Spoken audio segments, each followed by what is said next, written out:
అంబానీ పెళ్ళి దాని గురించి అంతలా మాట్లాడుకోవడం మంత్స్ టుగెదర్ జరిగిందనా లేకుంటే ఒక రిచ్ ఫ్యామిలీ అనా? అఫ్ కోర్స్ ఇది ద బాప్ of all marriages. Mukesh Ambani జేబులో ఉన్న డబ్బు వేరే వాళ్ళకి వెళ్ళింది. లేకపోతే ఆయన మళ్ళీ బిజినెస్లో పెట్టో ఏదో రియల్ ఎస్టేట్ ప్రాపర్టీ ఉన్నా లేకపోతే అంత ఖర్చు పెట్టే బదులు స్కూల్స్ కట్టించవచ్చు లేకుంటే రోడ్స్ ఇవ్వచ్చు. తన డబ్బు కదా, తన ఇష్టం అది. సహారా సుబ్రతోరా ఇద్దరు కొడుకుల పెళ్ళిళ్ళు చాలా లావిష్గా చేశారు, ఎక్కువ ఖర్చు పెట్టారు. చివరికి ఆయన చనిపోయిన తర్వాత ఆ ఇద్దరు రాలేదు అనేటువంటి వార్తలు కూడా వచ్చాయి. He spent a lot of money, అంటే that is the greatest event అని తను ఫీల్ అయ్యాడు. వాళ్ళు ఒక 6 నెలల్లో విడిపోయారు. హ్యాపీలీ మ్యారీడ్ అనే బదులు హ్యాపీలీ డైవోర్స్. అంటే డివోర్స్ని సెలబ్రేట్ చేసుకోవాలి, పెళ్లి కాదు.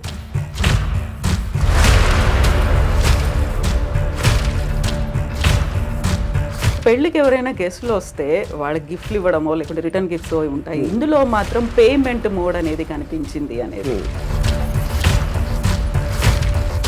నాగ చైతన్య శోభిత మ్యారేజ్కి సంబంధించి కూడా ఎన్ని స్పెక్యులేషన్స్, అంటే వీళ్ళిద్దరి వల్లే సమంత కూడా విడాకులు తీసుకొని పోయింది, తను దూరం అవడానికి కూడా శోభితనే కారణం, ముందు నుంచి కూడా వీళ్ళకి రిలేషన్స్ ఉన్నాయి అనేది. బోర్ కొట్టే మనిషి ఆ ఇష్యూ అనేది కేవలం ముగ్గురికి సంబంధించింది. నాగార్జున గారు మీకు చాలా క్లోజ్, పెళ్ళికి పిలిచారనుకోండి వెళ్తారా? పెళ్ళిళ్ళకి చావులకి ఎప్పుడు వెళ్ళాం. స్ట్రాంగ్ స్టేట్మెంట్ కదా. అది నా ఫీలింగ్. అది శ్రీదేవి గారి మీద ఏదైనా బయోగ్రఫీ తీయాలి అంటే want her to what if end stage Ramu garu ఎలా ఉండాలనుకుంటున్నారు, ఏం జరగాలి, ఎలా ఉంటే బాగుంటుందని? I will see the most least painful death ఏంటి అనేది. మీరే చచ్చిపోతాను అంటే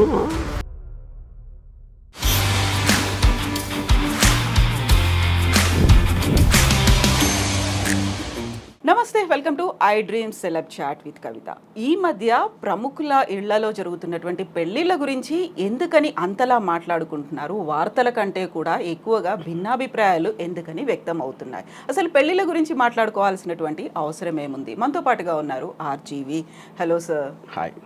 సో ఎందుకని ఇంత తీవ్రంగా అంబానీ పెళ్ళి వాళ్ళ ఇంట్లో జరుగుతోంది, దాని గురించి అంతలా మాట్లాడుకోవడం మంత్స్ టుగెదర్ జరిగిందనా లేకుంటే ఒక రిచ్ ఫ్యామిలీ అనా? అది ఆబ్వియస్.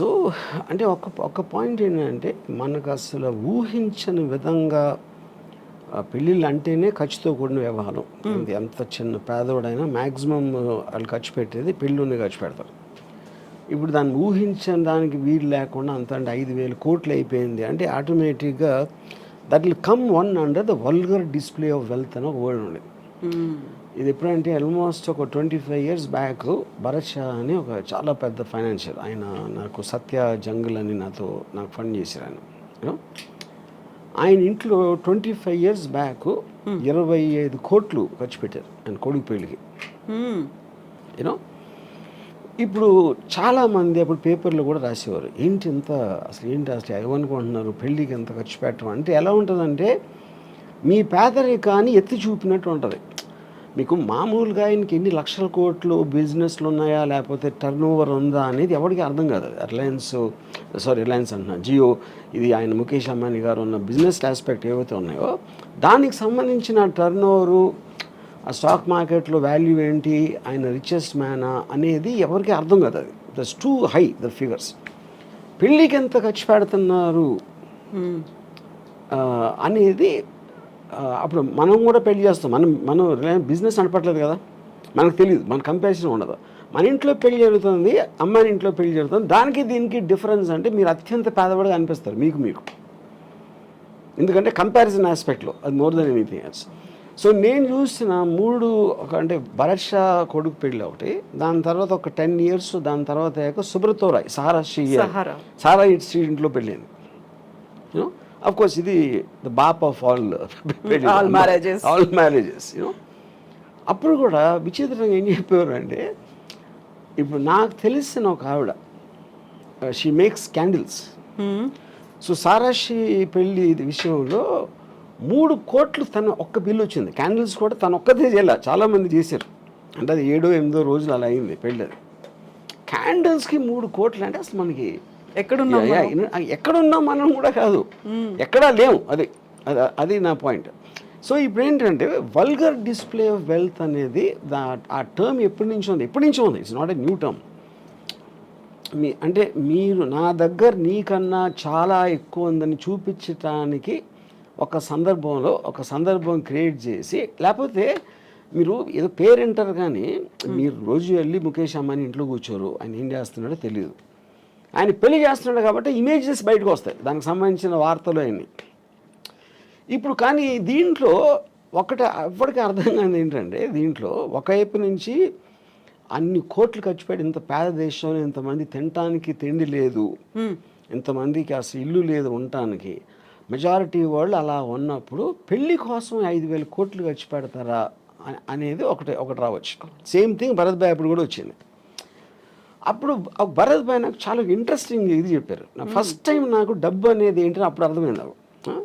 తను ఏమన్నారంటే, ఖర్చు పెట్టడం అంటే ఏంటి అసలు అర్థం? ఖర్చు పెట్టడం అంటే నా దగ్గర ఉన్న డబ్బు నా కొడుకు పెళ్లి సందర్భంగా ఆనందంతో నేను వేరే వాళ్ళకి ఇచ్చేస్తున్నా, అది దానం కిందకు వస్తుంది అన్నాడు. దుబారా ఖర్చు కాదు. ఎందుకంటే అదే 25 కోట్లు నేను ఒక ల్యాండ్ కొనుక్కుంటే ఎవరికి ప్రాబ్లం లేదు, ఆ ల్యాండ్ వాల్యూ 1000 కోట్లు అవ్వచ్చు 25 ఏళ్ళకి. కానీ అప్పుడున్న 25 కోట్లు నేను వేరే వాళ్ళకి ఇచ్చిన ఎవరికి ఇస్తారు? ఖర్చు అంటే ఏంటి అసలు మీనింగు? వర్కర్స్కి ఏదో ఆభరణాలు చేశారు, ఏదో చేశారు, గెస్ట్ని పిలిచారు, తిండి పెట్టారు, ఇది చేశారు, ఇలాంటివి అన్నీ కలిపే కదా. అంటే ముఖేష్ అంబానీ జేబులో ఉన్న డబ్బు వేరే వాళ్ళకి వెళ్ళింది. అంటే అది అంటే అది యాక్చువల్గా మెచ్చుకోవాల్సిన విషయం ఇన్ వే. లేకపోతే ఆయన మళ్ళీ బిజినెస్లో పెట్టో ఏదో రియల్ ఎస్టేట్ ప్రాపర్టీ కొనో లేకపోతే ఏదో కొని ఇంకా ఎక్కువ అవుతుంది అంతే. అందుకని సర్క్యులేట్ అవుతుంది అది యాక్చువల్గా that is the whole point. So ఇప్పుడు డబ్బులు ఎప్పుడు పోవు, ఒక్క జేబు నుంచి ఇంకో జేబుకి మారుతాయి. ఒక చిన్న ఎగ్జాంపుల్, చాలామంది చిన్న ప్రొడ్యూసర్లు వచ్చి లేకపోతే ప్రొడ్యూసర్ ఎంత డబ్బులు పోగొట్టుకుంటారు అని అనుకుంటారు. ఎంత పోగొట్టుకుంటారంటే గాల్లో వెళ్ళిపోలేదు కదా, ఏం కాలిపోలేదు, వేరే జేబులోకి వెళ్ళి అతని దగ్గర ఉన్నాయి. అతను ఏదో ఒక విజన్తో వచ్చాడు, ఆ విజన్ కోసం పని చేయడానికి ఎంతో 100 మందికో 200 మందికో డబ్బులు ఇచ్చాడు అందరికీ. వాళ్ళందరూ పని చేశారు, ఆ విజన్ ఫెయిల్ అయింది ఒకడే, అది మిగతా అందరికీ. That is what is called distribution of wealth, redistribution of wealth వస్తుంది అది concept. So coming back to the marriage, ఇది ఇప్పుడు మీరు ఒక స్పెక్టికల్ క్రియేట్ చేశారు. పెళ్ళి అంటే ఇదిరా అసలు ఏషియాలో ఇప్పుడు maybe I don't know in the world, అంటే ఈ షేక్లీ చేస్తుంటారు నాకు తెలీదు. But this must be the most expensive marriage apart from ఈ కింగ్స్ క్వీన్స్ అలాంటి దగ్గర ఉందేమో నాకు తెలియదు. మోడర్న్ హిస్టరీలో this must be the most expensive. కానీ మోస్ట్ ఎక్స్పెన్సివ్ అన్నది నేను దాకా ఎగ్జాంపుల్ ఇచ్చినట్టు 5,000 కోట్లు ఆయన దానం ఇచ్చాడు, అది ఆయన చేసింది. అయితే మీరు దీన్ని ఈ రకంగా దానం అన్నప్పటికీ కూడా అంత ఖర్చు పెట్టే బదులు స్కూల్స్ కట్టించవచ్చు, లేకుంటే రోడ్స్ ఇవ్వచ్చు, లేకుంటే విలేజ్ డెవలప్మెంట్ అదే నా point. Every one has their own way of doing that, you know. వాళ్ళ దాంట్లో ఇప్పుడు దానం అనేది ఒకే రకంగా చేయాలని లేదు కదా. మనం అనుకునే స్కూల్ కట్టించారా, టెంపుల్ కట్టించారా, లేకపోతే ఎవరో వికలాంగులకి ఏదైనా ఇచ్చారా అనేది అవి కూడా అది అంటే. కానీ తన ఉద్దేశం, నా పాయింట్, తన డబ్బు వేరే దగ్గరికి వెళ్ళింది అనేది పాయింట్. కానీ ఏ విధంగా వెళ్ళింది అనేది ఎవరు చెప్పగలుగుతారు? ఏ విధంగా వెళ్ళాలి అని మీరు నిర్ధారించలేరు కదా. తన డబ్బు కదా, తన ఇష్టం అది. ఇప్పుడు మీరు చెప్పిన ఒక ఎగ్జాంపుల్లో సహారా, సుబ్రతోరా ఇద్దరు కొడుకుల పెళ్ళిళ్ళు చాలా లావిష్గా చేశారు, ఎక్కువ ఖర్చు పెట్టారు. చివరికి ఆయన చనిపోయిన తర్వాత ఆ ఇద్దరు రాలేదు అనేటువంటి వార్తలు కూడా వచ్చాయి. ఇది ఇప్పుడు ఇక్కడ ఈ ఆస్పెక్ట్లో ఒకటి చెప్తాను నేను. పెళ్ళి అనేది ఒక ఈవెంట్, ఒక ఫెస్టివల్ లాంటిది. దట్ ఇప్పుడు చాలాసార్లు మీరు 3 రోజులు పెళ్ళిళ్ళు చేసుకుని సంగీతం ఇది అది అని మేము మామూలు వాళ్ళు చెప్తున్నాం. ఆ పెళ్ళి చేసిన తర్వాత మ్యాక్సిమం అంటే నాకు తెలిసిన నాకు దగ్గర పర్సన్ తన కొడుకు పెళ్లి చేసాడు, he spent a lot of money, అంటే that is the greatest event అని తను ఫీల్ అయ్యాడు. వాళ్ళు ఒక 6 నెలల్లో విడిపోయారు. అప్పుడు ఎవరు ఎదవైనట్టు? ఖర్చు పెట్టినప్పుడు ఎదవైనట్టు, అంతే కదా. యూనో ఇప్పుడు ఇక్కడేంటి, ఒక పాయింట్ ఏమో చాలా ఘనంగా చెయ్యాలి అని వాళ్ళ ఐడెంటిటీ కోసము, లేకపోతే వాళ్ళు ఫెయిల్యూర్గా ఫీల్ అయిపోతారు. ఇది పేరెంట్స్ చాలా ఘనంగా చేయలేకపోతే పెళ్ళి, దానికోసం ఎంతో కష్టపడి అప్పు సప్పు ఏదో లేకపోతే వాళ్ళ ఆస్తులు అమ్ముకుని చేస్తారు. కానీ ఆ రోజు అయిపోయిన తర్వాత నెక్స్ట్ డే రేపు మీరు ఆ పెళ్ళి అలంకారాలను అయిపోయి మామూలు మనుషులే కదా మళ్ళీ వాళ్ళు కొన్ని గొడవలు మామూలే. మళ్ళీ పెద్ద కొట్టుకుంటూ వచ్చినప్పుడు పెళ్లి వెళ్ళి చేసామని ఆవిడ అనుకో, పెళ్లి మర్చిపోయారు, రాత్ గయి బాత్ గయి అయిపోయింది, ఆ రోజుతోనే అయిపోయింది అది. సో దాని తర్వాత వచ్చే ఏ ఆస్పెక్ట్ అయినా కూడా యూ కాంట్ కంట్రోల్ ఇట్. సో అప్పుడు అది రిడిక్యులస్ అండి. అందుకని నేనేమన్నానంటే డివోర్స్ని సెలబ్రేట్ చేసుకోవాలి, పెళ్ళి కాదు. ఎందుకంటే పెళ్ళి అనేది మీరు ఒక అన్నోన్ టెరిటరీలోకి వెళ్తున్నారు, అంటే ఆల్మోస్ట్ జైలు లాంటిది, అది నిబంధనలు ఉంటాయి. మీరు అంతకుముందు ఉన్నంత ఫ్రీగా ఉండలేరు. అంతకుముందు ఉన్నది అన్నీ తనేమనుకుంటుంది, ఆడేమనుకుంటాడు, వాళ్ళ అత్తమామలు ఏమనుకుంటారు, ఇలాంటి రకరకాల ఆస్పెక్ట్స్లో మీకు ఒక ప్రెషర్ బిల్డప్ అయ్యి ఒకసారి డివోర్స్ అయిపోతుంది. డివోర్స్ అయినప్పుడు ఏంటి, మీరు మళ్ళీ జైలు నుంచి బయటకు వచ్చేసినట్టు. That is more cause for celebration అంటే. ఇది ఒక స్టూపిడ్గా పెళ్ళిని సెలబ్రేట్ చేసుకుంటారు అందరూ. పెళ్ళి అనేది చాలా అంటే అవునా కాదా, పాము కాటేస్తుందా ఇదా అని అంత టెన్షన్తో వెళ్ళాలి, కానీ దాన్ని సెలబ్రేట్ చేసే అంత ఎస్పెక్ట్ లేదు. ఎస్పెషలీ మీరు డివోర్స్ రేట్ ఎంత పెరిగిపోతున్న రోజుల్లో, ఆల్మోస్ట్ 60-70% వెళ్తుందని మొన్న ఎవరు చెప్పారు నాకు. So which means the institution it self is failing. అలాంటి సందర్భంలో మీరు అదొక పెద్ద మీ జీవితంలో జరిగిన ఘనకార్యం లాగా ఫీల్ అయిపోయి పెళ్లి చేసుకుంటాం అనేది నా దృష్టిలో చాలా స్టూపిడ్. అది ఇలా ఎంత ఇదిగా. ఈ మధ్య కాలంలో అలాంటి ట్రెండ్ కూడా కనిపిస్తుంది, హ్యాపీలీ మ్యారీడ్ అనే బదులు హ్యాపీలీ డైవోర్స్. అంతే ఈ మధ్య కాలం ఎప్పుడు అంతే.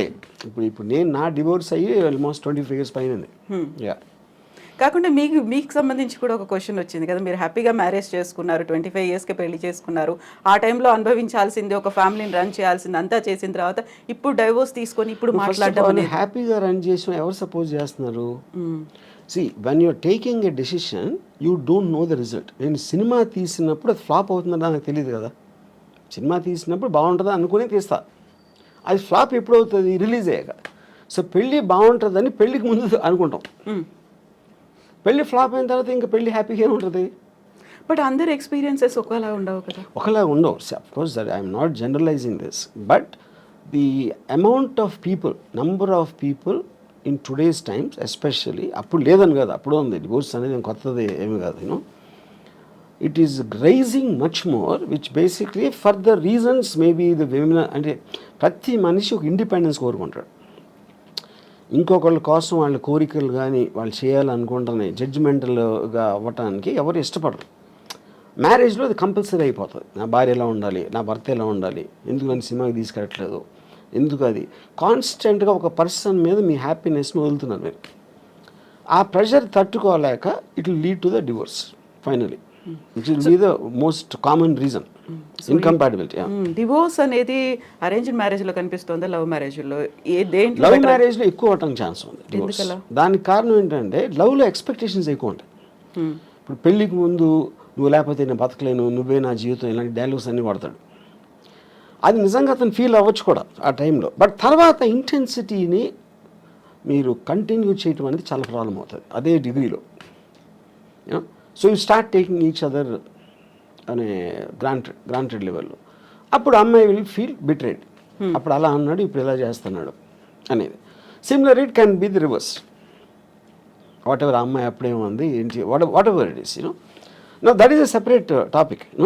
సో ఆ టర్మ్స్లో మ్యారేజ్ అనేది బ్రేక్ అవ్వటానికి ఎక్కువ ఛాన్సెస్ ఉందని మనకు అర్థమైనప్పుడు, more than majority of the కేసెస్లో, అప్పుడు పెళ్ళి అనే ఇన్స్టిట్యూషన్ ఇంత పెద్ద సీన్ చేయటం అనేది నాకు నా ఆనెస్ట్ ఫీలింగ్ ఏంటంటే, ఇప్పుడు అంటే Ambani is an exceptionally rich person, and దాన్ని మనం we cannot do it as a bench mark for otherwise marriages. నా పర్సనల్ ఫీలింగ్లో పెళ్ళికైన ఖర్చు మొత్తం కూడా వీళ్ళకి ఇచ్చేయాలి, ఎవరైతే పెళ్ళి చేసుకుంటున్నారో. Whatever they can raise, వాళ్ళు దాంతో వ్యాపారం చేసుకుంటారా, అనుభవిస్తారా, హాలిడేకి వెళ్తారా, అది వాళ్ళు ఖర్చు పెట్టారు. కానీ అడ్డదడ్డంగా లేనిపోవడం అందరు పెట్టి వాళ్ళకి భోజనాలు పెట్టేసి అది చేసి డెకరేషన్లు చేసి వేరే వాళ్ళ మీద వేస్ట్ చేయటం అనేది I feel it's a mistake. ఇప్పుడు అంబానీలు అనంత్ అంబానీ పెళ్ళైన తర్వాత బోల్డ్ అంతమంది ఫారెన్ సెలబ్రిటీస్ సింగర్స్ వాళ్ళందరికి వచ్చారు. అక్కడ ఒక కండిషన్ పెట్టారు, మన ఇండియన్ అటైర్, ఇండియన్ ట్రెడిషనల్ డ్రెస్లో కనిపించాలని. సో దట్ వీళ్ళు అంబానీ ఫ్యామిలీ అంతా మన ట్రెడిషన్ని, మన కల్చర్ని విశ్వవ్యాప్తం చేస్తున్నారు, అందరికీ మన విలువను గొప్పదనాన్ని చెప్తున్నారు అనేటువంటి ఒక కాన్సెప్ట్ కూడా కనిపించింది అక్కడ. అలా వాదించే వాళ్ళకి ఏం చెప్తారు? అంటే ఇప్పుడు అది మీకున్న పవర్ మీరు ఎగ్జిబిట్ చేస్తున్నారు. మా దానికి అంటే మీరు ఏ ఫెస్టివల్కి పిలిచినా ఎక్కడ పిలిచినా always they will call about attire. ఎలాంటి డ్రెస్ చేసుకుని రావాలి, దాని పర్టికులర్ దానికి సూట్ అవ్వడానికి. అంటే ఇప్పుడు జస్టిన్ బీబర్ని లేకపోతే ఎవరినో ఇండియన్ అటైర్ చేస్తే అది అయిపోయిందా? అది it's a part of the payment process. మీకు ఎంత డబ్బు ఇస్తాం, మా దగ్గరకు వచ్చి ఇది చేయాలి, ఈ బట్టలు వేసుకోవాలి, ఇలాంటివి చెప్తే చేస్తారు. Which is the reason they are hide for. Like film actor, ఒక యాక్టర్ యాక్ట్ చేసిన మాత్రాన అతనే క్యారెక్టర్ అవ్వడు కదా. So I think it is just ఏదో చెప్పుకోవటానికి అది ఉంటుంది. మీరు అలా చేసుకుని రివర్స్ చూస్తే ఇండియన్ అటైర్ అంత ఎక్కువ అంటే సెలబ్రిటీలు ఎవరు ఇండియన్ అటైర్ వేసుకుంటారు అసలు? వాళ్ళు మొత్తం యూత్ అంతా ఎవరు ఫాలో అవుతున్నారు? వెస్ట్రన్ ఫ్యాషన్ ఫాలో అవుతారు. అవును, ఇండియన్ అటైర్ వేసుకుంటారా? So that doesn't become a bench mark, that doesn't become a ఒక రోల్ మోడల్ అవ్వటానికి ఛాన్స్ లేదు.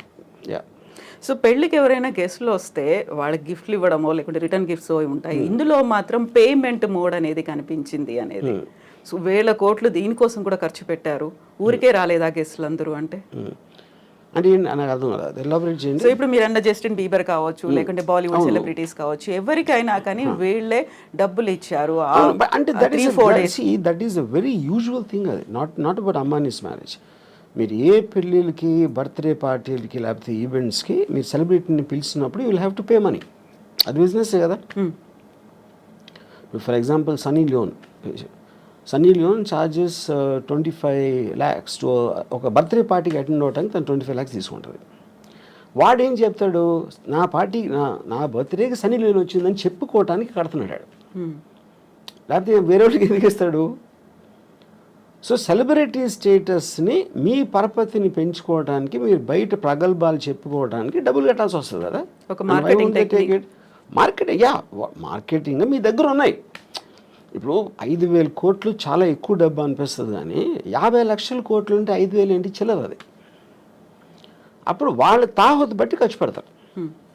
ఇప్పుడు మామూలు చాలా మందికి తాహతు ఉండకపోవచ్చు, వాళ్ళు అప్పులు చేసి ఖర్చు పెడతారు. ఎందుకు ఖర్చు పెడతారు? అది లేకపోతే సమాజం సరిగ్గా చూడదేమో, మా పిల్లలేమో నా పెళ్ళి కూడా చేయలేకపోయేవా అని అంటారని ఆ ప్రెషర్ తోటి ఖర్చు పెడతారు.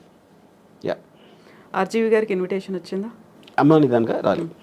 నేను అసలు నాకు ఏ పెళ్ళికి నాకు ఇన్విటేషన్ రాదు, ఎందుకంటే నేను అసలు పెళ్ళికి వెళ్ళాలని అందరికీ తెలుసు. బట్ గతంలో ఒక ఇంటర్వ్యూ చూసాను, అంబానీలు అంటే ఆ గౌరవం, వాళ్ళ లైఫ్ స్టైల్ కావచ్చు, లేకుంటే వాళ్ళు మార్కెట్ చేసే పద్ధతి, వాళ్ళు ఎంప్లాయ్మెంట్ ఇవ్వడము అనేది. సో అదే ఆరాధన అదే కంటిన్యూ అవుతుందా ఇప్పటికి కూడా? ఏది ఎవరికి? ఆర్జీవి గారికి. అంబానీ అంటే ఎనీబడి హూ సక్సెస్ఫుల్ నేను ఆరాధిస్తానండి. అంటే ఏ ఫీల్డ్ అయినా సరే, including whatever Ambani does, you know. So నేను చాలాసార్లు చెప్పింది ఏంటంటే, డబ్బులు సంపాదించినోడు is a better person than డబ్బు లేనోడు కన్నా. అంతేగాని పేదవాళ్ళు అని నేను అనుకోను. పేదవాళ్ళు failures, rich people successful people. Any దాంట్లో సక్సెస్ అయినప్పుడు వాళ్ళని we have to look them at them from a low angle. Same thing continue అవుతుంది. సో ఇప్పుడు పెళ్ళి, ఆ తర్వాత విడాకులు, వీటన్నిటి గురించి మాట్లాడుకున్నప్పుడు గతంలో మీరు ఒక ట్వీట్ చేశారు, రీమ్యారేజ్కి సంబంధించి. ఒకసారి బయటపడ్డ తర్వాత మళ్ళీ దాన్ని సెలబ్రేట్ చేసుకోకుండా ఎందుకు పెళ్లి చేసుకొని అవసరం వచ్చింది, బుద్ధి లేదా అన్నట్టుగా మీరు ప్రశ్నించారు.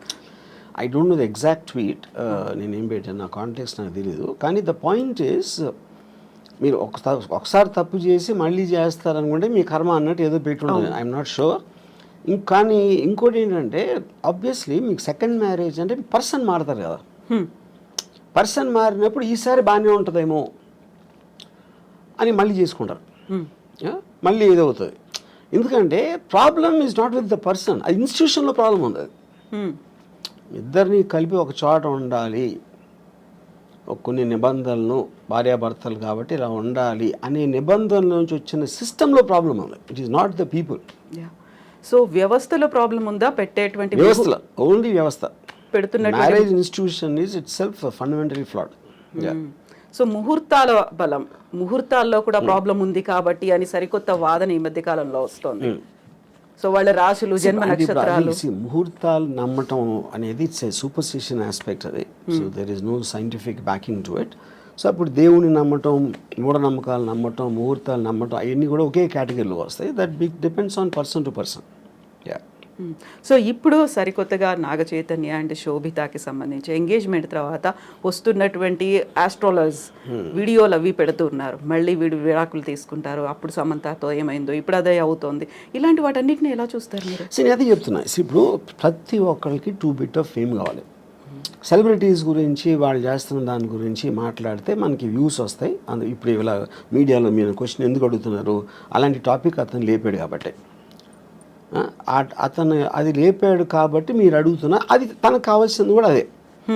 ఇప్పుడు దీంట్లో ముహూర్తాల ఇది ఏదైనా అవుతుందా అవ్వదా అనే దాంట్లో విన్నోళ్ళు కొంతమంది నమ్ముతారు, కొంతమంది నమ్మరు, కొంతమంది ఎంటర్టైన్గా తీసుకుంటారు. సో మన లైఫ్లో ఏం చేసినా అదే finally it comes to entertainment. Yeah. So ఇప్పుడు సెలబ్రిటీల ఇళ్లలో పెళ్ళిళ్ళు అవుతున్నాయి అనుకుంటే ఎందుకని దాని గురించి అంత మాట్లాడుకునే పరిస్థితి వస్తుందంటారు? Because they're celebrity. అంతకన్నా సింపుల్ ఆన్సర్ ఏముంది? మా పక్కింటి వాళ్ళ గురించి చెప్తే ఎవరికి ఉండదు కదా. ఎవరో ఒక స్టారు, ఒక పొలిటికల్ పర్సను, ఏదో ఒక విధంగా చాలామందికి తెలిసిన మనిషి గురించి మాట్లాడితేనే ఎంటర్టైన్మెంట్ వస్తుంది. వేరే వాళ్ళతో రాదని కాదు, అది లిమిటెడ్ సర్కిల్లో ఉంటుంది. అది వైడర్ సర్కిల్ కావాలంటే you always have to target A celebrity.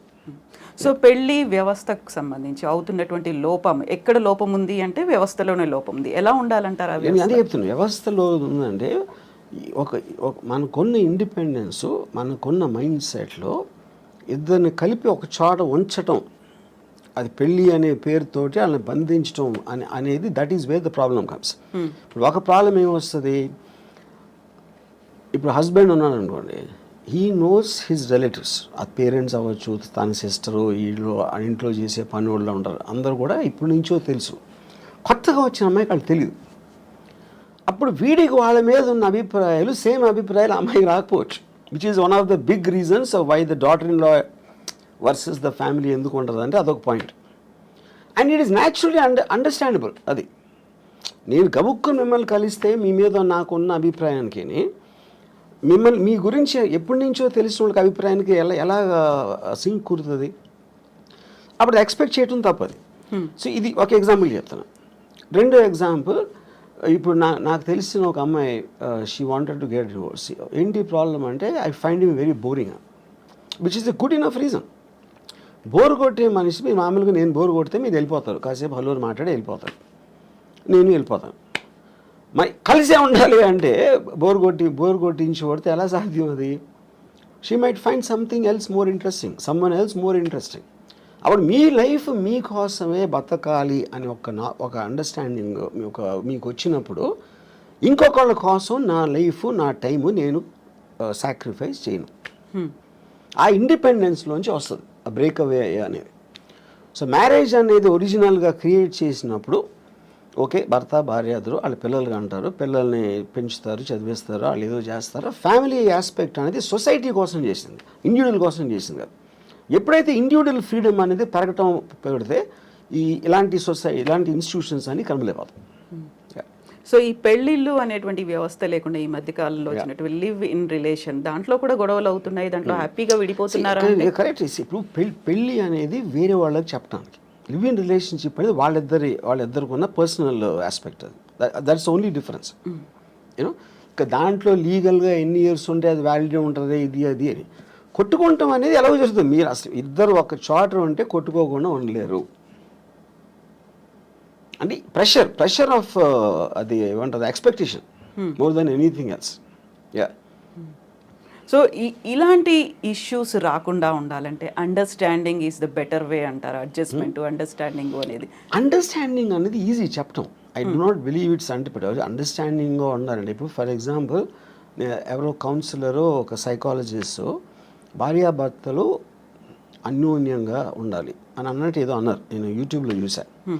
And first of all, భార్య అనేది ఇట్స్ లేబుల్. అది రియాలిటీలో ఏంటి, భార్య అనేది స్పెసిఫిక్ పర్సన్. నా భార్య, తన భార్య, ముగ్గురిని భార్యలు అంటే అందరూ ఒకటేనా? కాదు కదా.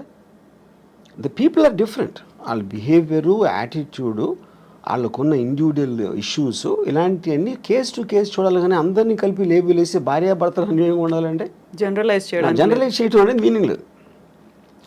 మీ భార్యని బాగా చూసుకోవాలంటే మీరు చెప్పారనుకోండి, ఇప్పుడు నా భార్య మీ భార్య కాదు, అప్పుడు మీరు ఎలా ఇస్తారు ఆ సలహా? అది ఏమి తెలియకుండా ఇష్యూ అది, you know. So I feel the whole concept of when the entire society in advancement is going towards individual freedom. నా ఇష్టం వచ్చినట్టు నేను బతుకుతాను, నాకు హ్యాపీనెస్ వచ్చింది నేను చేస్తాను అనుకున్న ఎవ్వరూ కూడా they can't be in the relationship unless one person completely compromises. One person completely succumb అయిపోతే ఏదో అట్లీస్ట్ ఓకే అది. సో మనకున్నటువంటి ఒక పర్సన్ కంప్లీట్గా సకంబ్ అవ్వటానికి ఎందుకు సకంబ్ అవ్వాలి నేను వేరే వాళ్ళకి అన్నది కదా. మీ ఫ్రీడమ్ మీకు ఉంది, మీ ఇండిపెండెన్స్ మీకు ఉంది. పాత రోజుల్లో ఏంటి ఫైనాన్షియల్ ఇండిపెండెన్స్ అమ్మాయిలకి లేనప్పుడు ఇంకా వాళ్ళకి ఇంకా చేసేది లేక దే జస్ట్ అంటే ఒక స్లేవ్స్ లాగా ఉండేవారు. నేను ఇప్పుడు రెబెల్ అయినా కూడా నాకు వేరే గతి లేదు అనుకున్నప్పుడు they will bear with whatever is there for them. Yeah. So అలాంటి పరిస్థితుల్లో అడ్జస్ట్ అయిపోయి ఇంకా బయటకు వచ్చినా నేను బతకలేను, సమాజం నన్నే అంటుంది అనేటువంటి ఒక ఒపీనియన్ కూడా ఉంది ఆ టైంలో. బట్ ఇప్పుడు మనం ఉన్నటువంటి సమాజం కావచ్చు, మన వ్యవస్థలో ఒంటరిగా ఉంటే భవిష్యత్తు ఏంటి, ఆ తర్వాత నెక్స్ట్ ఎవరు చూస్తారు? ఒక ఫ్యామిలీ అయితే పిల్లలు చూస్తారు, లేకుంటే రిలేటివ్స్ చూస్తారు, భార్య చూస్తుంది, భర్త చూస్తాడు, ఇలాంటి బోల్డని కాన్సెప్ట్స్ పెట్టుకొని అడ్జస్ట్ అవుతున్న వాళ్ళు ఉన్నారు. మన ఫ్యామిలీల కన్నా పనులు బాగా చూస్తారు, నర్సులు బాగా, ఎందుకంటే జీతం తీసుకుని వాళ్ళు పని ఏమేం కావాలని చేస్తారు. పిల్లలు బాగా చూసుకుంటారా అనేది మనకి ఎప్పుడు Badipantulu cinema black and white డేస్లో వచ్చింది, అక్కడి నుంచి కూడా లేదు, అది ఎవరు నమ్మరు. ఫస్ట్ భార్య బాగా చూసుకోవడం అనేది ఆబ్లిగేషన్ క్రియేట్ అవుతుంది. నేనే అన్నీ చూసుకుంటున్నాను, మీకు ఇన్నాళ్ళకైనా నా వాల్యూ తెలిసిందా అని నష్టపెట్టి చంపేస్తారు. అప్పుడు ఆ గిల్ట్ ఫీలింగ్ చచ్చిపోతాడు. అసలు అతనికి వచ్చిన వేరే జాబ్ అయితే ఇలాంటి ఆస్పెక్ట్లో. I'm just taking it a little jocular, but నా పాయింట్ ఏంటంటే నేను ముసలోడిని అయినప్పుడు నాకు చూసుకోవటానికి ఎవరో ఒకళ్ళు ఉంటారా అనే రీజన్ తోటి భూమి మీద ఎవడో పెళ్లి చేసుకోడు. ఆ రీజన్ తోటి ఏదో ఎప్పుడు 20, 30, 40 సంవత్సరాల తర్వాత వచ్చే ప్రాబ్లమ్ని దృష్టిలో పెట్టుకుని. ఇప్పుడు ఫ్యామిలీ అంటే ఫ్యామిలీలోనే చాలాసార్లు గొడవలు అవుతాయి, బ్రదర్స్ మధ్యన ఉంటాయి. మనం చెప్పుకొని అనిల్ అంబానీ ధీరుభాయ్ అంబానీ కొట్టుకుని చచ్చిపోయాడు. అప్పుడు ఇంక ఫ్యామిలీ ఏంటి మీనింగు? ఫ్యామిలీలోనే అసలు మీకు మ్యాక్సిమం ప్రాబ్లమ్స్ ఉండేది ఫ్యామిలీ వల్ల, బయట ఉన్న వల్ల ఉండదు. ఫ్యామిలీ వల్ల ఎందుకు ఉంటుందంటే మీకు బాగా తెలుసు అక్కడి నుంచి బిట్రేలు వస్తే మీరు తట్టుకోలేరు, దాని నుంచి ఈ పక్కన మా మదర్ వీళ్ళందరూ సర్ది చెప్పడానికి మొత్తం అన్నీ జరుగుతాయి. అందరు ఫ్యామిలీస్ ఉంటాయి కదా. ఫ్యామిలీ డిస్ప్యూట్స్, ఫ్యామిలీ కోర్ట్స్లో ఉన్నంత రష్ ఎక్కడ ఉండదు. యా. సో ఫ్యామిలీ మీ ప్రాబ్లమ్స్ క్రియేట్ చేస్తుంది అనుకుంటాం కన్నా బుద్ధి తక్కువ పని ఉండదు. అప్పుడేంటి మీకు మిగిలింది, మీ ప్రాబ్లమ్స్ మీరు చూసుకోండి. అది. అయితే ఇక్కడ మనస్తత్వాల వల్ల అభిప్రాయ భేదాలు వస్తున్నాయా, లేకుంటే దేని వల్ల వస్తున్నాయి అడ్జస్ట్మెంట్ అనేది లేకపోవడం వల్ల? ఇక్కడ పాయింట్ ఏంటంటే మనిషికి ఉన్న ఒక ఈగోలో ఎప్పుడు తనే రైట్ అనుకుంటాడు. తనే రైట్ అని బతకపోతే తనకు పర్సనాలిటీ ఉండదు. అప్పుడు భార్య చేసే దాంట్లో తప్పులు పడటం, అదే భార్యకి భర్త చేసే దాంట్లో తప్పులు, అదేంటి అలా చేశారు, అదేంటి ఇది అండి అని కాన్స్టెంట్గా మీరు చేస్తున్న దానికి క్వశ్చన్ చేస్తున్నారు, ఒక ప్రెషర్ పెడుతున్నారు, లేకపోతే తిడుతున్నారు. ఇలాంటివి చేస్తున్నప్పుడు ఆటోమేటిక్గా you want to break away from that kind of any kind of A force. A human being wants to break away from force. ఆ ఫోర్స్ మీరు ఎమోషన్ నుంచి వచ్చిందా, ఫిజికల్గా వచ్చిందా, లేకపోతే సొసైటీ పరంగా వాళ్ళ అంటే చుట్టూ ఉన్న వాళ్ళు ఏమనుకుంటారు, లేకపోతే పేరెంట్స్ ఏమనుకుంటారు, ఇలాంటి రకరకాల ఆస్పెక్ట్స్లోంచి ఆ ప్రెషర్ ఉంటుంది. అది కొంతమంది సకంబ్ అయ్యి ఇంకా చచ్చినట్టు అలా బతికేస్తూ ఉంటారు. చాలామంది ఇష్టం లేకుండా బతుకుతారు, ఇష్టం లేకుండా సంసారం చేస్తారు. అందుకని మీకు పెళ్లి మీద అన్ని జోకులు ఎందుకు ఉంటాయి ఎప్పుడు? Because of that, you know. So ఇప్పుడు మీడియా ఒకటి యాడ్ చేసింది ఈ రాజ్ తరుణ్ విషయంలో. కానీ మొన్న జరిగిన దువ్వాడ శ్రీనివాసు వైసీపీ ఎమ్మెల్సీ ఎవరు, ఇప్పుడేంటి సడన్గా రాంగ్డ్ పార్టీ అనుకుంటే భార్యకి ఏంటి భార్య అనే టైటిల్ వచ్చింది కాబట్టి ఆవిడే రైట్ అనుకుంటారు. నా భర్త వేరే వాళ్ళతో ఉన్నారు అని చెప్పి అక్కడ పిల్లలు కూడా అక్కడ ఇన్వాల్వ్ ఆ అయ్యారు. పిల్లలు కూడా ఇన్వాల్వ్ అయ్యి మీడియాకి వస్తున్నారు. And media will love it. ఎందుకంటే పక్క ఇంట్లో వాళ్ళ గొడవలు అంటే మనకు మహాప్రీతి, రసగుల్లా కన్నా బాగుంటుంది వినటానికి అది. సో అప్పుడు ఇక్కడికి వస్తే ఈ ప్రెషర్ ఎంతో కొంత పోలీస్ మీద కూడా ఉంటుంది. ఇప్పుడు దాంట్లో కేసు ఉందా లేదా కూడా తెలియదు. కేసు ఉందా లేదా పెడతారా అసలు దానికి ఏమన్నా ఒక లాజికల్ కంక్లూజన్ వస్తుందా అని లోపల 1 month మీడియాకి టైం పాస్ అయిపోతుంది. దాని తర్వాత ఒక రోజు టక్కని మర్చిపోతారు దాన్ని, ఇంకో కేసు వస్తుంది. I feel that is going to be the నామ్. ఇప్పుడు రాజ్ తరుణ్ కేసు ఇన్ఫ్లుయెన్స్ ఎంతో కొంత ఆవిడ తీసుకుని ఉంటారని నా ఫీలింగ్. ఎందుకంటే మీడియాలోకి వస్తే, ఎందుకంటే మీరు ఎవరు చెప్తారు, మా అయితే పక్కింటికి చెప్తారు, మీ పక్క వాళ్ళకి చెప్తారు, వెనకాల మీడియాకి చెప్తే మీకు మొత్తం పబ్లిక్లోకి వెళ్ళిపోతుంది కదా. పబ్లిక్ కూడా ఎంటర్టైన్మెంట్ కోసం, వాళ్ళకి ఎవరి మీద జాలి ఉండదు, ఏమీ ఉండదు. వాళ్ళు చేసుకునే పనులు, వాళ్ళ గొడవల మధ్యలో ఇది కూడా ఒకసారి కొంచెంసేపు యూట్యూబ్లో చూస్తారు. అంతకన్నా ఏం ఉండదు అక్కడ ఎఫెక్ట్. సైకలాజికల్గా వాళ్ళకు మాత్రం ఏదో రాష్ట్రం అంతా తెలిసిపోయింది, అందరూ మన గురించి మాట్లాడుకుంటున్నారు, నాకు వీళ్ళు సపోర్ట్ చేస్తున్నారు, వాళ్ళు సపోర్ట్ చేస్తున్నారని అదొక కామెడీ డ్రామా బేసిక్గా ఫైనల్గా. సో అక్కడ సింపతియా, జాలియా, లేకుంటే మీరు అన్నట్టుగా కామెడీ డ్రామా, ఇవన్నీ కాకుండా ఉండేటువంటి కొన్ని ఎమోషన్స్ అనేవి ఉంటాయి, ఒక రెస్పాన్సిబిలిటీ అనేది ఉంటుంది. హస్బెండ్ మనకి తెలియటానికి ఛాన్స్ లేదంటున్నా. Everybody has emotions. ఎవరికి ఉండవు ఎమోషన్స్? ఇప్పుడు ఆవిడేమో నేను కారు గుద్దేసి నేను చచ్చిపోతానని ఆవిడ అంటారు, ఇవేమో మెట్ల మీద కూర్చుని ఏడ్ చేసి కూతుర్ని పట్టుకుని ఆయనేమో వాళ్ళకి ఎంత చేశాను అంటాడు. ఇప్పుడు వీళ్ళు ముగ్గురులో ఎవరు కరెక్ట్ అని ఎలా చెప్తారు మీరు? అప్పుడేంటి మీ సోషల్, పెళ్ళి అయింది కాబట్టి భార్య, పెళ్ళి కాలేదు కాబట్టి ఏదో వాట్ ఎవర్ దట్ ఉమెన్, మీరు ఈ లేబుల్స్ పెట్టేసి దాన్ని బట్టి జడ్జ్ చేస్తున్నారు మీరు. How is it right? ఇప్పుడు ఎమోషనల్గా ఒక పాయింట్ వాళ్ళు ఎందుకో కనెక్ట్ అయ్యారు. అప్పుడేంటి పెళ్ళి చేసుకున్నాక ఇంకొక అమ్మాయితో ఉండకూడదు అనేది మారల్ ఇష్యూవా, లీగల్ ఇష్యూవా, సోషల్ ఇష్యూ, ఏం ఇష్యూ అది? అది పర్సనల్ ఇష్యూ యాక్చువల్గా. యూనో పర్సనల్ ఇష్యూలో మరి సొసైటీ వెళ్ళి ఏలు పెడితే అంటే దాని మీనింగ్ ఏముంది ఇంకప్పుడు? ఇప్పుడు ఆవిడ ఏడుస్తున్నారు, ఇంట్లో ఏం చేస్తున్నారు మనకేం తెలుసు? ఇప్పుడు లావణ్య గారు ఉన్నారు, మీరు 5 చూస్తే 5 డిఫరెంట్ పర్సనాలిటీస్ ఉంటాయి. ఏ పర్సనాలిటీ నిజమైన లావణ్య ఎట్లా తెలుస్తుంది మీకు? యూనో రాజ్ తరుణ్ ఒకటి తెలుస్తుంది, రాజ్ తరుణ్ ఏంటో ఆ అమ్మాయి ఒకటి. వాళ్ళిద్దరికి తప్పిస్తే బయట ఏమున్నా ఎవ్వరికీ తెలియడానికి ఆస్కారం లేదు. మీరు ఒక ఇంట్లో ఉమ్మడి కుటుంబంలో కూడా బెడ్రూమ్లో భర్తకి భార్యకి ఏం జరుగుతుందని మిగతా ఫ్యామిలీకి తెలియడానికి కూడా ఆస్కారం లేదు. అదంత పర్సనల్ ఇష్యూ అది. సో ఇప్పుడు సరికొత్తగా అడల్టరీ సుప్రీంకోర్టు తీర్పునిచ్చింది, ఇలాంటివన్నీ కూడా యూజ్ చేసుకుని లివింగ్ ఇన్ రిలేషన్, వీటన్నిటి గురించి మాట్లాడి వాదించుకోవడం అనేది కూడా బాగా పెరిగింది కదా. వీటన్నిటిని ఎలా చూస్తారు మరి మీరు? That's what I'm saying. Legal aspect అనేది ఒక పాయింట్ ఏది కరెక్ట్. ఇప్పుడు ఒక వీకర్ సెక్షన్ని మీరు ఎక్స్ప్లాయిట్ చేస్తున్నారు, అది విమెనా లేకపోతే SC STయా whatever. Most of the time courts ఆ రూల్స్ ఫ్రేమ్ చేసి they want to support somebody to strengthen a possibly weak person. ఇప్పుడు కారు వచ్చి స్కూటర్ని గుద్దితే స్కూటర్ వాడిది ఎక్కువ తప్పు ఉన్నదానికి వాళ్ళు ఆస్కారం ఎక్కువ ఇస్తారు. సారీ కార్, ఎందుకంటే బలవంతం ఇది కాబట్టి. డబ్బు ఉన్నోడు పేదవాడిని కొడితే ఆయనకు అప్పుడు పేదోడు డబ్బు ఉన్నోడిని కొట్టాడంటే నమ్మటానికి కొంచెం ఈజీ కాదు. ఎందుకంటే పేదోడు ఎందుకు కొడతాడు అన్న ఫీలింగ్ ఇల్లు వస్తుంది, బలం వాళ్ళ దగ్గర. కరెక్ట్. అప్పుడేంటి, ఒక అమ్మాయి వెళ్ళి కంప్లైంట్ ఇస్తే నన్ను ఇలా మాలేజ్ చేశారు అని, అది definitely they will believe that more. వల్నరబుల్గా ఉన్నారు, vulnerable weaker section, women are the weaker sex అనేది ఒక జనరల్ ఆస్పెక్ట్ ఉంది కాబట్టి దాంట్లో కొంతమంది విమెన్ మిస్యూజ్ చేయొచ్చు. సుప్రీంకోర్టు కూడా చెప్పింది, we are aware that this will be misuse by some people, but in the absence of anything better ఏర్పడి. సో అది it will be a very complicated issue. ఎందుకంటే ఇప్పుడు లేటెస్ట్గా వచ్చిన BNS లాస్లో మొత్తం డిజిటల్ ఎవిడెన్స్ ఇది అన్నీ చెప్పినప్పుడు, ఇప్పుడు ఒకడు అంటాడు ఒక అమ్మాయిని నేను పెళ్లి చేసుకోలేదు, ఆ రోజు నిజంగా ఫీల్ అయి ఉండొచ్చు.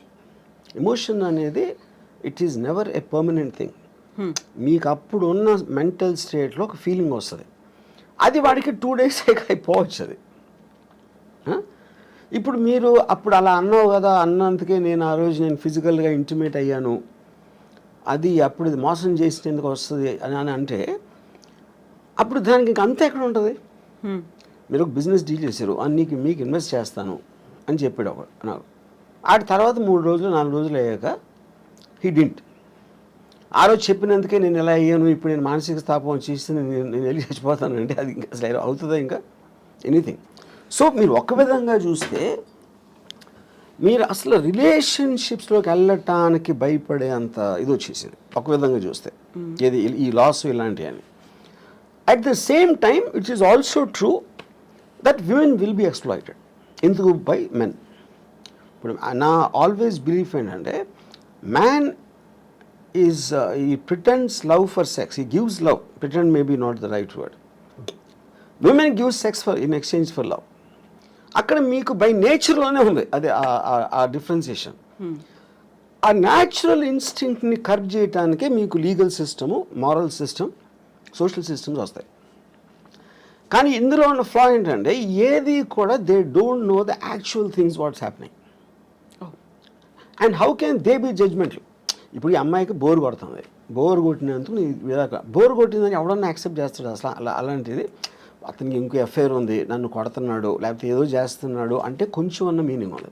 ఈజ్ బోరింగ్ అంటే why should she live her life with the boring person? అది తన ఇష్టం కదా. మనమేమో ఒక సలహా ఇచ్చేసి దానికోసం చేయొద్దు అని మన లైఫ్ అయితే ఆ అమ్మాయి అంతా లైఫ్ అంతా బోర్ కొట్టి చచ్చిపోవాలండి. So I think to get into personal emotional spaces is wrong for any kind of a system. అప్పుడేంటి, ఇలా జరుగుతుందని తెలిసిన దానికి మీరు ఎడ్యుకేట్ చేయాలి. మీకు పెళ్లి చేసుకుంటానని చెప్పి తర్వాత చేయకపోతే అది మీరు కన్సిడరేషన్లోకి తీసుకున్నారా అనే ఎడ్యుకేషన్ అనేది most important. So in other words ఏమంటున్నానంటే ఒక వాట్ డు ఐ సే, ఇప్పుడు మీరు ముందు పెళ్ళి అవ్వక ముందు లేకపోతే సీరియస్ రిలేషన్షిప్ వెళ్ళక ముందు ఇఫ్ యూ టాక్, ఒకవేళ ఇది ఫెయిల్ అయితే, నేను అనుకుని చేయలేకపోతే, మన రిలేషన్షిప్ అనేది బ్రేక్ అయిపోతే ఏంటి అనేది చాలా ఇంపార్టెంట్ క్వశ్చన్ టు డిస్కస్. అది ఎవరు చేయరు, ముందే మాట్లాడుకోవాలి. ముందు చేయరు. అది ఎందుకు చేయరు? అప్పుడు వాళ్ళకున్న మైకంలో అసలు నువ్వు తప్ప నేను లేను అని డ్యూయెట్లు ఊహించుకునే మెంటల్ స్టేట్లో అలాంటి కాన్వర్సేషన్ ఎవరు చేయరు.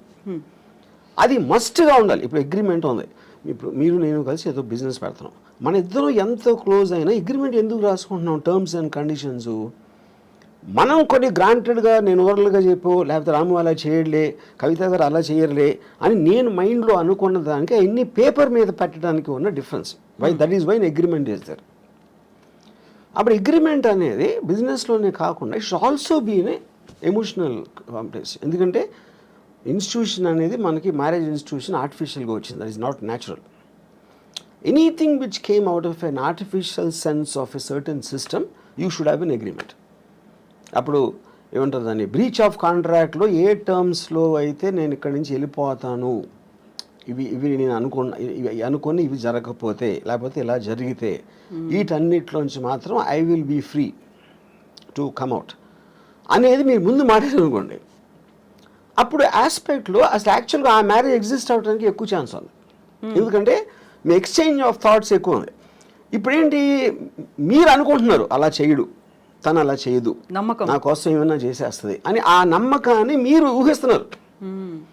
నాకు ఒక సినిమాలో ఒక టెరిఫిక్ డైలాగ్ ఉంది, అడు why did you and mom separate అని కొడుకు అడుగుతాడు. అంటే అంటాడు, we just drew pictures of each other in our minds and we got to know the reality only after the marriage అంటాడు. ఎందుకంటే ముందు మీ ఊహల్లో ఉంటుంది ఆ లవ్ అనే ఒక ఫీలింగ్, ఒక మత్తుమంది లాంటిది. దాంట్లో you don't want to see the reality at any given time, you know. So ఆ రియాలిటీని చూడకుండా ఉంటే మీ కలది బేసిక్గా. తనది వాళ్ళిద్దరూ కలిసినప్పుడు మంచిగా మాట్లాడుకోండి, ఇద్దరు దే ట్రై టు అట్రాక్ట్, ఇద్దరు they try to be on their best behaviour. అది మీరు ఆ టైంకి చేయగలుగుతారు. కానీ మ్యారేజ్ అయ్యాక ఎప్పుడైతే ఒకే ఇంట్లో పడుకుని లెగిస్తున్నప్పుడు అదే ఇంటెన్షన్ సస్టైన్ చేయటం అనేది ఇంపాసిబుల్, ఎవరి వల్ల కాదు. That is when the passion starts getting killed. ఇప్పుడు మనం మాట్లాడుకున్నంత ఈజీనా రాము గారు, ఈ ఎమోషన్స్ ఇవన్నీ ఉంటాయి, ఇన్వాల్వ్ అయినవి, రెస్పాన్సిబిలిటీస్ ఉంటాయి, ఒక ఫ్యామిలీ అనేది ఉంటుంది, అయిపోయింది వీఆర్ గెటింగ్ సెపరేటెడ్ అనేది చాలా ఈజీగా, నిన్నటిదాకా ఏం జరిగింది అంతా మర్చిపోదాం, ఇప్పుడు ఫ్రెష్గా ఎవరి జీవితాలు వాళ్ళు స్టార్ట్ చేసుకుందాం, అంత ఈజీ అంటారా? ఈజీ కాకపోతే ఏంటంటే వాట్ ఈస్ ద సొల్యూషన్ అంటే ఏం చేయాలి అప్పుడు? ఏం ఇడిపోతుంది. ఇంక ఫస్ట్ ఆఫ్ ఆల్ బయట వాళ్ళు సలహాలు ఇస్తారు, మన ఫ్యామిలీ ఇది అలా అలా కాదురా, ఇందాక చెప్పాను కదా, ఆ సలహాలు ఇచ్చేవాళ్ళ దగ్గర ఆడికి నోరు ఉంది కాబట్టి ఇస్తున్నాడు, వాడు అనుభవించట్లా, అనుభవించేది వీళ్ళిద్దరే, ఈ ఇద్దరిలో కూడా ఒకళ్ళే ఉండొచ్చు కూడా, ఈవెన్ దెన్. సో ఇక్కడ this whole thing is a war between an individuals freedom and living for others, compromising for others.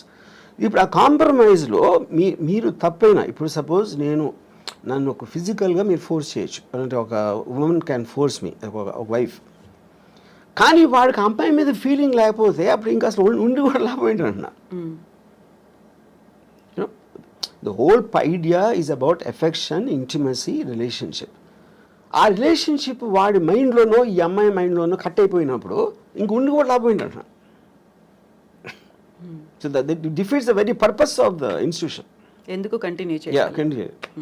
అయితే ఇప్పుడు వీటన్నిటికంటే కూడా సరికొత్త వాదన ఏంటంటే, ఈ ఎమోషన్స్, ఫ్యామిలీ బాండ్, పర్సనాలిటీ, వాళ్ళ ఐడియాలజీ, వీటన్నిటికంటే పెళ్లి చేసుకునే టైంలో చూడాల్సినటువంటి ముహూర్తం ప్రాపర్గా చూడలేదు కాబట్టి విడిపోతున్నారు అనేటువంటి వాదన.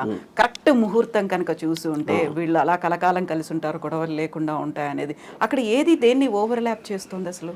కానీ నేను అదే చెప్పాను, దట్ ఈస్ సూపర్స్టిషన్ థింగ్. అది ఒక ఆల్మోస్ట్ నో సైంటిఫిక్ బ్యాకింగ్. అంటే చెప్పాను, దెయ్యాలు నమ్మటం, ముహూర్తాలు నమ్మటం, దేవుడిని, ఆయన కూడా సేమ్ కేటగిరీ. అది ఈచ్ పర్సన్స్ ఇండివిజువల్ ఆస్పెక్ట్. అది. సో మీరు ఎప్పుడైనా మీ సినిమాకి ఒక ముహూర్తం చూడాలి అంటే ఇప్పుడు రాము కాదు, ఎర్లియర్ డేస్లో రాము? నేను I never believed in God, I never believed in anything that. నేను చేస్తాను, ఇప్పుడు చేస్తాను. ఇప్పుడు కర్ణాచారి అని ఒక సీనియర్ కార్పెంటర్ ఏదో సెట్ వేసాను, ఏదో గోవిందా సినిమా అని గుర్తున్నావు. He wanted me to come and do some కొబ్బరికాయ. అది ఎవరి కోసం? ఈయన కోసం బట్టి. ఎవరు? Karnacharya. I very respect him very much, was my father's friend. ఆయన అడిగారు కాబట్టి ఆయన కోసం అలా చేస్తాను, but I don't feel it. Yeah, ఎందుకంటే దేవుణ్ణి నమ్మటం అనేది చాలా ఈగోతో సంబంధించిన విషయం అన్న. ఎందుకంటే మిమ్మల్ని ఒక్కడిని ఇన్ని లక్షల కోట్ల జీవరాశుల్లో మీకేదో ఒక దండం పెడితే మీకు ఏదో చేస్తారని నమ్మటం అనేది చాలా ఈగోయిస్టిక్ పని అని నా ఫీలింగ్. ఇదొకటి. రెండోది ఏంటంటే ఇప్పుడు ముహూర్తమా మూఢనమ్మకం. ముహూర్తం అనేది మీరు నలుగురు జ్యోతిష్ని అడిగితే 4 చెప్తారు. వేణుస్వామికి ఏం తెలియదని ఒకడు అంటాడు, ఆడికి తెలియదని ఈయన అంటాడు. అప్పుడు అది కూడా లేబుల్లే కదా, మీరు జ్యోతిష్కుడు అని ఒక్కడే ఉన్నాడు కదా. అప్పుడు మీరు నమ్మిన జ్యోతిషం ఉంటాడు, మీరు ఎందుకు నమ్ముతారు? మీకు ఎవరో చెప్పారు, లేకపోతే అంతకుముందు అతను చెప్పింది ఏదో కరెక్ట్ అయింది. అప్పుడు ఈ నమ్మకాలన్నీ అలాగే వస్తాయి, మీకు జరిగింది కాబట్టి.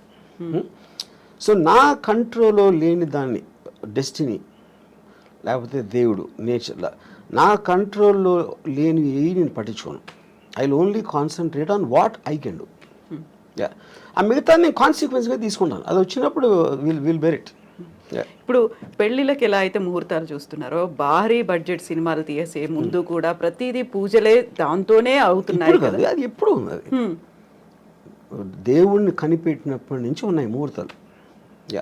ఇప్పుడు దేవుడు కనిపెట్టగానే మీకు ఇండస్ట్రీ పడుతుంది కదా. దేవుడికి మీకు మధ్యన పూజారులు ఇలాంటి వాళ్ళు వస్తారు, ఎవరో ప్రవక్తలు వస్తారు, లేకపోతే ఇంకోళ్ళు ఎవరో వస్తారు, ఇండస్ట్రీ అంతా స్టార్ట్ అవుతుంది కదా. అప్పుడు నాకు తెలుసు ఈ పర్టిక్యులర్ టైంలో చేస్తే ఇంకోటి ఇదన్నీ కూడా హ్యూమన్ అడ్వాన్స్మెంట్, క్రియేటివిటీలో వస్తుంది ఇదంతా. ప్రతి పనికి మీరు బిల్డింగ్ కట్టినా ఏది చేసినా కొంతమంది బయటికి వెళ్ళటానికి ముహూర్తం చూస్తారు, లోపలికి రావటానికి చూస్తారు, అన్నిటికీ ఉంటుంది ముహూర్తం. సో ఈ హీరోతో సెట్ అవుతుందా లేదా, లేకుంటే ఈ డైరెక్టర్తో సెట్ అవుతుందా లేదా అని ఆలోచించి డైరెక్టర్స్ని, ప్రొడ్యూసర్లని, లేకుంటే హీరోలని డ్రాప్ చేసినటువంటి సినిమాలు కూడా చాలా కనిపించాయి కదా. ఎలా డ్రాప్ చేశారు? వాళ్ళ డేట్ ఆఫ్ బర్త్ కావచ్చు, మిగతా వాళ్ళ నక్షత్రాలు, రాసులు, ఇవన్నీ సెట్ అవుతే హిట్ అవుతుంది. అది that is depends on the person కదా. ఇప్పుడు ఎవరైతే దాన్ని అసలు ప్రాజెక్ట్ని టేక్ ఆఫ్ చేస్తున్నాడో అతను ఎంత నమ్ముతాడు అన్న దాని మీద ఉంటుంది. అది main person who's actually making the project, which can be a producer or a director or a hero also. అది వాళ్ళ ఇండివిజువల్ నమ్మకం బట్టి నా సెట్ అవ్వట్లేదు కాబట్టి నేను చేయను అంటారు. అది వాళ్ళ నమ్మకం కాదు, అదే కదా నేను చెప్పేది. So coming back to Ambani పెళ్లికి సంబంధించి అలాంటి లావు అంత పర్సనాలిటీ ఉన్న ఆ అబ్బాయిని పెళ్లి చేసుకోవాల్సినటువంటి అవసరం రాధికా మర్చెంట్కి ఏమొచ్చింది? ఇంక్లూడింగ్ ఆయన హెల్త్ కూడా బాగాలేదు కదా, ఇలాంటి ఒపీనియన్ ఇలా అది I think it's very obvious. ఇప్పుడు ద బెనిఫిట్స్ అవుట్వే ద అంటే మీరు అంటే ఇప్పుడు నాకు ప్రతి అమ్మాయికి ఇలాంటి వాడు కావాలని ఉండదు అనుకున్నది. ఒక నిమిషం, నేను అమ్మాయి గురించి మాట్లాడట్లేదు. అది లేదు కానీ ఇది ఉంది ఏదైతే దీనికన్నా బెటర్ అంటే యూ మైట్ కాంప్రమైజ్. ఇది నేను జనరల్గా చెప్తున్నా. ఎగ్జాక్ట్లీ ఆ అమ్మాయి పర్టికులర్గా దేనికి అటాక్ ఆ అమ్మాయి నాకు తెలీదు. నేను అమ్మాయిల మైండ్ స్టేట్లో నేను లేను కాబట్టి I can't make a comment on her. But if you want me to speculate on that, మీకు కావాల్సింది లేదు కానీ అతని దగ్గర వేరే ఉన్నాయి ఏదైతే అది కాంపెన్సేట్ చేస్తుందంటే చేస్తాం. ఇప్పుడు ఒక అమ్మాయి ఒక పెళ్ళిలో ఒక అమ్మాయి బాగాలేదు అనుకోండి, కానీ విపరీతమైన ఆస్తుంది. అప్పుడు అబ్బాయి ఏమనుకోవచ్చు, అమ్మాయి అందంగా లేదు కానీ అమ్మాయితో వచ్చిన ఆస్తి అమ్మాయి కన్నా అందంగా ఉంది, నాకు ఆ చాయిస్ లేదు. వీడికి కావాల్సిందేంటి, అమ్మాయి అందంగా ఉండాలి ఆస్తి ఉండాలి అనే ఆప్షన్ దొరకనప్పుడు ఇక్కడ మీకు ఆస్తి ఎక్కువ అమ్మాయి ఎక్కువ అనేది వస్తుంది సజెషన్. వెయిటేజ్ దేనికి ఎక్కువ. తర్వాత దానికోసం ఆడు అదేంటి అమ్మాయి అందాన్ని సాక్రిఫైస్ చేసి ఆస్తి అనుభవిద్దాం అనుకోవచ్చు, లేకపోతే ఇంట్లో ఉంచి నేను వేరే అమ్మాయిలతో ఉంటాను అని ఆడు ఇంకో ప్లాన్ చేసుకోవచ్చు, రకరకాలు ఏదైనా అవ్వచ్చు. But the point is all of us we will choose the options available to us. ఒక పేద ఇంటి అందమైన అమ్మాయి భార్యగా కావాలా, లేకపోతే చాలా రిచ్ పర్సన్ అందం లేని అమ్మాయి కావాలా అనేది అప్పుడు మీరు దేనికి ఎక్కువ వాల్యూ ఇస్తారన్న దాని మీద ఆ ఇండివిజువల్ మీద డిపెండ్ అవుతుంది. సో ఇప్పుడు నాగ చైతన్య శోభిత మ్యారేజ్కి సంబంధించి కూడా ఎన్ని స్పెక్యులేషన్స్, అంటే వీళ్ళిద్దరి వల్లే సమంత కూడా విడాకులు తీసుకుని పోయింది, తను దూరం అవడానికి కూడా శోభితనే కారణం, ముందు నుంచి కూడా వీళ్ళకి రిలేషన్స్ ఉన్నాయి అనేది. సో రెండు రకాల వాదనలు, ఒకవైపు నాగ చైతన్య గురించి మాట్లాడే వాళ్ళు సపోర్ట్ చేస్తూ, సమంత గురించి మాట్లాడే వాళ్ళు సపోర్ట్ చేస్తూ, ఇదంతా ఓన్లీ వాళ్ళ సో ఇప్పుడు వీళ్ళందరూ కూడా they doing it for entertainment. ఆ ఇష్యూ అనేది కేవలం ముగ్గురికి సంబంధించింది, Chaitanya, Samantha and of course Sobhita garu. You know బయట వాళ్ళు మాట్లాడితే అందరూ మాట్లాడతారు, పొద్దున్న లేస్తే మనం మాట్లాడకుండా ఏంటి చేసేది. కొంతమంది ఇండివిజువల్గా మాట్లాడచ్చు, కొంతమంది మీడియాలో మాట్లాడచ్చు, కొంతమంది ఇందాక చెప్పారు కదా ఆడు స్వామి వాడేదో ఒక ప్రిడిక్షన్ ఇవ్వచ్చు, ఇలా రకరకాలు ఉండరు. అదంతా కూడా సోషల్ ఎంటర్టైన్మెంట్.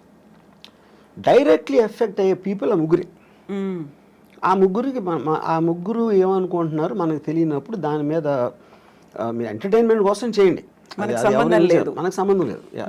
సో ఇప్పుడు నాగార్జున గారు మీకు చాలా క్లోజ్, పెళ్ళికి పిలిచారనుకోండి వెళ్తారా? నో, నాగార్జున కూడా పిలవడు ఇప్పుడు రారు అని అర్థమైంది ముందు నుంచి. నాకు పెళ్ళిళ్ళకి వెళ్ళటం one of the biggest issues ఏంటంటే అందరితో నవ్వుతా మాట ఏం చేస్తున్నారు ఈ మధ్యన. నాకు అలాంటి కైండ్ ఆఫ్ ఫార్మల్ కాన్వర్సేషన్స్ అంటే నాకు చాలా చిరాకు పడుతుంది. అందుకని అలాంటి ఈవెంట్స్కి వెళ్ళను నేను ఎప్పుడు. నేను పెళ్ళిళ్ళకి అదే చావులు కూడా వెళ్ళను, సేమ్ పెళ్ళిళ్ళకి చావులకి రెండు ఒకటే నా దృష్టిలో. చావుల్లో కూడా అందరూ మాడిమోహం పెట్టుకుని ఎలా పోయారు ఏంటో అసలు ఇప్పుడు అనుకోలేదండి ఈ డైలాగులు అన్నీ అనాలి, సేమ్ స్టాండర్డ్ డైలాగ్స్ ఉంటాయి. అందుకని ఈ రెండు పెళ్ళిళ్ళకి చావులకి ఎప్పుడు వెళ్ళాం. స్ట్రాంగ్ స్టేట్మెంట్ కదా. సాంగ్ అంటే నా ఫీలింగ్ అది. రెండు ఒకటే. చావు అంటే మీరు వేరే లోకం వెళ్ళిపోతున్నారు అనుకున్నాం, పెళ్ళి కూడా మీరు వేరే లోకంలోకి వెళ్ళిపోతున్నారు. సో పెళ్ళి చావు రెండు ఒకటే అనడం అనేది అంత ఈజీ కాదు కదా. ఈజీగా కష్టం కాదు కదా, అది నేను అనుకునే ట్రూత్. అది పెళ్ళి అనేది మీ ఫ్రీడమ్ కోల్పోయి ఒక జైలుకి వెళ్తున్నారు, ఇక్కడ కూడా మీ లైఫ్ బతికే ఫ్రీడమ్ కోల్పోయి చచ్చారు. ఆ రెండింటికి సిమిలారిటీ ఉంది అనేది నా బిలీఫ్. అది సో ఇలా మాట్లాడడం బ్యాడ్ కావచ్చు, కాకుంటే రాము గారితో మాట్లాడవచ్చు. What if end stage Ramu garu ఎలా ఉండాలనుకుంటున్నారు, ఏం జరగాలి, ఎలా ఉంటే బాగుంటుందని? ఎండ్ స్టేజ్ ఇప్పుడు నేను నా పనులు చేసుకునే అంటే నేను ఎవరి మీద డిపెండ్ అవ్వకుండా నేను చేయగలిగే నేను చేసుకోలేని రోజు వచ్చినప్పుడు డెత్ అనేది వస్తుంది. డెత్ నేను ఏం చేయలేను. బతికుడిని కూడా ఏం చేయననే రోజు వస్తే నేను చచ్చిపోతాను. ఎందుకంటే I want to see what happens in the next after the death. Yeah, ఎలా I have my ways.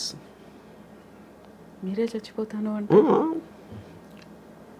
Yeah, I will see the most least painful death ఏంటనేది అది రీసెర్చ్ చేసి నాకు ఆల్రెడీ ఉన్నాయి నా దగ్గర ఐడియాస్. అంతే.